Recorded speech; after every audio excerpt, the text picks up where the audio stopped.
অন্নপূর্ণা যোজনার 3,000 টাকা কারা কারা পাবেন আর কারা কারা পাবেন না এবার সরকারি নোটিশ দিয়ে জানিয়ে দেওয়া হলো। হ্যাঁ, বর্তমানে আপনার বাড়িতে যদি 3টে পাকা বাড়ি থেকে থাকে, আপনার স্বামী সরকারি চাকরি করে বা কেউ পেনশন পান, সেক্ষেত্রে অনেকের মনেই কিন্তু প্রশ্ন ছিল যে এই ধরনের পরিবারকে টাকা দেওয়া হবে কি না। অনেকের তো আন্ডার ইনকোয়ারি চলে এসেছে, আপনারা জানেন। যাদের এই মুহূর্তে টাকা দেওয়া হচ্ছে না তাদেরকে কি করতে হবে আগের ভিডিওতে জানিয়েছি, অবশ্যই কিন্তু ভিডিওটা দেখে নেবেন। তবে এই মুহূর্তে যারা আপাতত টাকা পাচ্ছেন না, যাদের ব্যাংকিং সমস্যা রয়েছে, কোন কারণে আপনার ব্যাংকে টাকা ঢুকছে না, সেই সমস্ত কিছু কিন্তু নোটিশের মাধ্যমে জানানো হয়েছে। তো চলুন বর্তমানে এবার কারা কারা টাকা পাবেন আর কারা কারা পাবেন না, নোটিশে এই মুহূর্তে কি বলা হয়েছে, আপনার যদি জায়গা জমি থেকে থাকে আপনি টাকা পাবেন কিনা, চলুন এক এক করে সরকারি নোটিশ দেখিয়ে আপনাদেরকে বুঝিয়ে দিই। তো বন্ধুরা, অন্নপূর্ণা যোজনার এই যে 3,000 টাকা করে দেওয়া হবে, কোন কোন পরিবার পাবেন, কোন কোন পরিবার পাবেন না, সরকারি চাকরি করলে, ইনকাম ট্যাক্স দিলে বা 3টের বেশি পাকা বাড়ি থাকলে তারা পাবেন কিনা, এই নিয়ে কিন্তু এই নোটিশে বিস্তারিত আলোচনা করা হয়েছে। আমরা এক এক করে কিন্তু দেখে নেব। দেখতে পাচ্ছেন নোটিশটা 8 তারিখে প্রকাশিত হয়েছিল government of West Bengal, department of women and child development and social ওয়েলফেয়ারের তরফ থেকে দেওয়া হয়েছে। নোটিশ নাম্বারটা এখানে আপনারা দেখে নিতে পারেন। পুরো নোটিশটা ইংরেজি দেওয়া রয়েছে, কোন কোন এসডিও বিডিওরা উপস্থিত ছিলেন সেই সমস্ত ডিটেলস কিন্তু এখানে দেওয়া রয়েছে।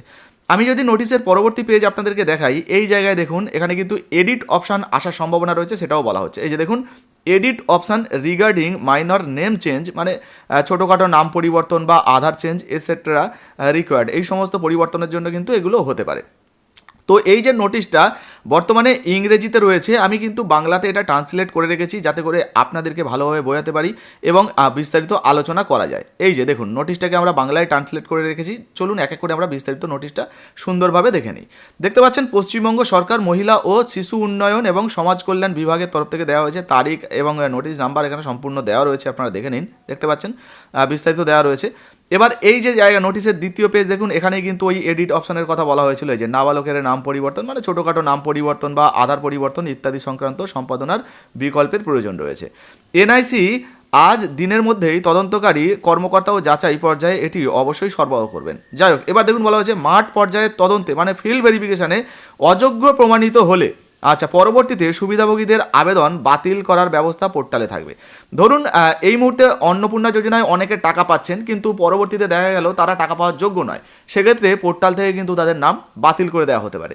তো সেই ব্যবস্থা কিন্তু থাকবে। এবার দেখুন বলা হয়েছে ফেরত পাঠানো আবেদনপত্রগুলো তদন্ত কর্মকর্তা পর্যায়ে উপলব্ধ করা হবে।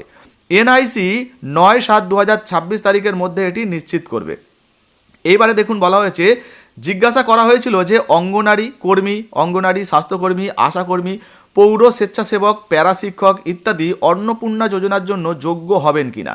জানানো হয়েছিল যে যেহেতু তারা সরকারি খাতে নিযুক্ত এবং মাসিক ভিত্তিতে সম্মানী বা পারিশ্রমিক পান, তাই পরবর্তী কোনো নির্দেশ না আসা পর্যন্ত আপাতত তাদের আবেদন অনুমোদন করা নাও হতে পারে। তো বুঝতে পারছেন, যারা আশাকর্মী রয়েছেন, অঙ্গনারী রয়েছেন, যারা প্যারা টিচার রয়েছেন, এই ধরনের যারা রয়েছেন তারা কিন্তু এই মুহূর্তে টাকা নাও পেতে পারেন।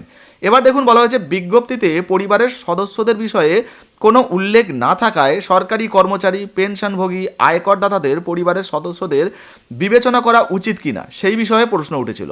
এই প্রসঙ্গেও জানানো হয়েছে যে এই ধরনের পরিবার থেকে আসা আবেদনকারীদের আপাতত অনুমোদিত তালিকায় অন্তর্ভুক্ত করা নাও হতে পারে।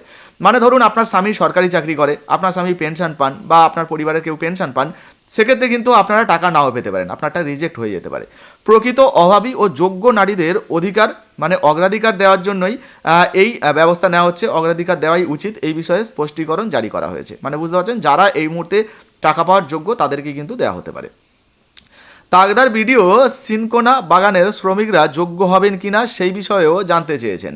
জিএসটি প্রদানকারী 3 বা ততোধিক কক্ষের, মানে এই যে 3টের বেশি ঘর যাদের রয়েছে এবং 50% বেশি জমির মালিকানার পরিবারদের নারীদের বিবেচনা করা হবে কিনা, যাদের বেশি জমি রয়েছে তাদের বিবেচনা করা হবে কিনা সেই বিষয়েও প্রশ্ন উঠেছিল। এবার দেখুন পরের পৃষ্ঠায় এইটা নিয়ে কিন্তু বলা হয়েছে, আপনাদেরকে একটু দেখিয়ে দিই। এই যে দেখুন বলা হয়েছে, এটি স্পষ্ট করা হয়েছিল যে এই ধরনের সমস্ত ক্ষেত্রে শুধুমাত্র 19/5/2026 তারিখের 2/4/11 WCD বিজ্ঞপ্তি অনুযায়ী তদন্ত করা হবে এবং সেই অনুযায়ী মামলাগুলির সুপারিশ করা হবে। তদন্তকারী কর্মকর্তা সুপারিশের পৃষ্ঠা স্ক্যান করে আপলোড করতে অনেক সময় লাগছে। এটি স্পষ্ট করা হয়েছে যে দ্রুত নিষ্পত্তির জন্য এই মুহূর্তে এটি পোর্টালে আপলোড করা নাও হতে পারে, তবে যথাযথ সিল ও স্বাক্ষর সহ সেগুলোর হার্ড কপি ব্যাক এন্ড অফিসে অবশ্যই রাখতে হবে। এবার দেখুন বলা হয়েছে জনবলের ঘাটতি মেটাতে, মানে জনগণের যে ধরুন যারা যে কর্মচারী রয়েছে সেই ঘাটতি মেটাতে জেলা প্রশাসনকে সিডিপিও, আশা ও আইসিডিএস কর্মী, সহায়ক ও সুপারভাইজার, ইচ্ছুক বিএলও প্রমুখকে পারিশ্রমিকের বিনিময়ে মাঠ পর্যায়ে তদন্ত পরিচালনার কাজে যুক্ত করতে হবে, অর্থাৎ ভেরিফিকেশনের কাজে নিযুক্ত করতে হবে, যা যথাসময়ে জানিয়ে দেওয়া হবে। এবার দেখুন বলা হয়েছে ডিজিটাইজেশন, যথাযথ পর্যবেক্ষণ, অনুসন্ধান, যাচাই এবং অনুমোদনের জন্য এনআইসি কর্তৃক MIS প্রদান করা হবে। সময়সীমা 9/7/2026। অফলাইন আবেদনকারীরা তাদের স্ট্যাটাস চেক করতে পারছেন না। বিপুল সংখ্যক আবেদনকারী বিডিও অফিসগুলোতে আসছেন, মানে আপনারা জানেন যারা অফলাইনে আবেদন করেছেন এই মুহূর্তে দেখবেন তারা যখন স্ট্যাটাস চেক করতে যাচ্ছেন ফর্ম খুলে যাচ্ছে, আবেদন যখন অনলাইনে সাবমিট করতে যাচ্ছেন হচ্ছে না। এই রকম যদি সমস্যা হয় সেই জন্য তারা তো স্ট্যাটাস দেখতে পাচ্ছে না, তাই বিডিও অফিসে যাচ্ছেন। এনআইসি 9/7/2026 তারিখের মধ্যে নাগরিকদের দ্বারা অফিসে জমা দেওয়া সরাসরি আবেদনপত্রগুলোর জন্য স্ট্যাটাস চেক করার সুবিধা চালু করবে। তো যারা যারা দেখতে পাচ্ছেন না এবার কিন্তু স্ট্যাটাস এতক্ষণে হয়তো চালু হয়ে গেছে, আপনারা চেক করতে পারেন। কেএমসি যাচাইকারীদের কাছে এনআইসি কর্তৃক সুবিধাভোগী তালিকায় ওয়ার্ডের বিবরণ প্রদর্শন করা হবে। প্রযুক্তিগত সন্দেহ আরও ভালোভাবে বোঝার জন্য এনআইসি এই ধরনের সমস্যার সম্মুখীন ব্যবহারকারীদের সাথে প্রতিদিন প্রযুক্তিগত ভিডিও কনফারেন্স পরিচালনা করবে। গুগল লিঙ্ক অন্নপূর্ণা যোজনা স্টেট গ্রুপে শেয়ার করা হবে। ব্যাংক যাচাইকরণ, পেমেন্ট ব্যর্থতার বিস্তারিত কারণগুলো জানিয়েছে। এনআইসি ব্যবহারকারী পর্যায়ে এবং আবেদনকারীদের কাছে কারণ তুলে ধরবে। মানে বুঝতে পারছেন এই মুহূর্তে অনেক মহিলা রয়েছেন যাদের কিন্তু পেমেন্টের সমস্যা রয়েছে, পেমেন্ট ফেলিওর হয়েছে, টাকা পাচ্ছেন না। তো কেন তাদের পেমেন্ট ফেলিওর হচ্ছে সেই কারণটা যদি তাদেরকে জানানো হয় সেক্ষেত্রে তারা সহজে সেই সমাধানটা করে নিতে পারবে এবং তাদের ব্যাঙ্ক অ্যাকাউন্টে টাকা ঢুকবে।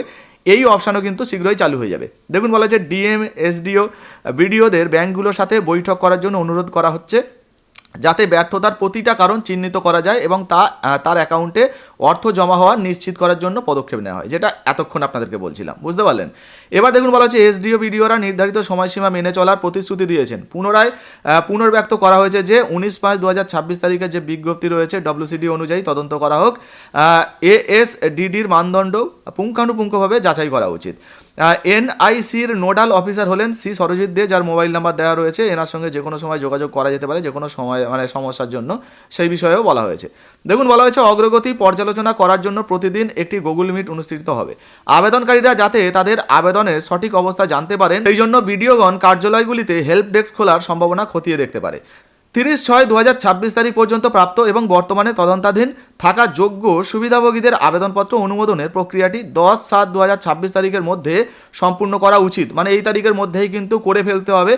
মোটামুটি এই তারিখ পর্যন্ত আপনারা সময় পাবেন, এর মধ্যে করে নেবেন যাতে যারা তাদের অর্থ পাননি তারা যত তাড়াতাড়ি সম্ভব সেই টাকা পেতে পারেন। তো বুঝতে পারলেন ইতিমধ্যে কিন্তু যোগ্য যে সমস্ত ব্যক্তিরা রয়েছেন যারা এখনও পর্যন্ত টাকা পাচ্ছেন না, যাতে তাদের ব্যাঙ্ক অ্যাকাউন্টে টাকা দিয়ে দেওয়া হয় সেই জন্যই কিন্তু একাধিক ব্যবস্থা নেওয়া হচ্ছে। আর দেখতে পেলেন যে যাদের 3টে বাড়ি রয়েছে, অন্নপূর্ণা যোজনায় আবেদন করেছেন, ইনকাম ট্যাক্স দেন, বা যারা সরকারি চাকরি করেন, পরিবারে ধরুন স্বামী সরকারি চাকরি করে, তারা টাকা পাবেন কিনা সেই বিষয়ে কিন্তু এই নোটিশে পরিষ্কারভাবে জানানো হয়েছে। এছাড়া নোটিশের আরও একটা পেজ রয়েছে যেখানে এই বিষয়ে খুঁটিনাটি কিছু তথ্য দেওয়া রয়েছে, যে দেখতে পাচ্ছেন এই সমস্ত কিন্তু বলা হয়েছে, আপনারা দেখে নিতে পারেন। তো দেখতেই পেলেন সরকারি নোটিশে পরিষ্কারভাবে উল্লেখ করা রয়েছে যদি আপনার পরিবারে এই মুহূর্তে 3টে পাকা বাড়ি থেকে থাকে, মানে আপনার ধরুন 3টে পাকা বাড়ি রয়েছে, আপনার স্বামী সরকারি চাকরি করে বা পরিবারে স্বামী পেনশন পান, এই ধরনের যারা মহিলা রয়েছেন তারা যদি অন্নপূর্ণা যোজনায় আবেদন করে আপাতত কিন্তু তাদেরগুলো অ্যাপ্রুভ নাও হতে পারে, মানে তাদেরগুলো এই আন্ডার ইনকোয়ারিতেই হয়তো পড়ে থাকবে বা অ্যাপ্রুভাল নাও পেতে পারেন, রিজেকশনও হতে পারে, টাকা কিন্তু আপাতত আপনারা পাবেন না। পরবর্তীতে আবার যদি নিয়মের পরিবর্তন করা হয় সেগুলো কিন্তু আপনারা জানতে পারবেন, ভিডিওর মাধ্যমে আপনাদেরকে জানাবো। তবে এই মুহূর্তে সরকারি নোটিশ অনুযায়ী আপনাদেরকে দেখিয়ে দিলাম, যে আপডেট এসছে সেটা কিন্তু আপনাদেরকে দেখালাম। তবে হ্যাঁ, যারা যোগ্য মহিলা, যারা টাকা পাওয়ার যোগ্য, তারা কিন্তু অবশ্যই পাবেন। আর এখনও পর্যন্ত ধরুন আপনার মনে হচ্ছে যে আমি তো টাকা পাওয়ার যোগ্য কিন্তু আমি তো এই বিষয়ে জানি না, এখন আমার ব্যাঙ্ক অ্যাকাউন্টে টাকা ঢোকেনি, আমি কি করব? তাড়াতাড়ি আপনার পঞ্চায়েতে চলে যান, পঞ্চায়েতে গিয়ে যোগাযোগ করুন। সেখান থেকে সম্ভবত একটা ফর্ম আপনাকে দেওয়া হবে, সেই ফর্ম ফিল আপ করে সমস্ত ডকুমেন্ট নিয়ে আপনি জমা করে দিলে আপনারও ব্যাঙ্ক অ্যাকাউন্টে টাকা ঢুকতে পারে। শুধু তাই নয়, পরবর্তী সময় কিন্তু যাদের যাদের সন্দেহ হবে তাদেরকে নিয়ে কিন্তু ভেরিফিকেশনও হতে পারে। তো অন্নপূর্ণা যোজনার টাকা দেওয়া নিয়ে নতুন একটা আপডেট এসেছিল, সেটাই কিন্তু আপনাদেরকে জানিয়ে দিলাম। ভিডিও ভালো লাগলে লাইক দিয়ে শেয়ার করে দেবেন। ফেসবুক থেকে দেখছেন এখনও পর্যন্ত ফলো করেননি, অবশ্যই ফলো করে পাশে থাকবেন। আর ইউটিউব থেকে দেখলে সাবস্ক্রাইব করতে ভুলবেন না, হ্যাঁ শেয়ার করে দেবেন। ধন্যবাদ।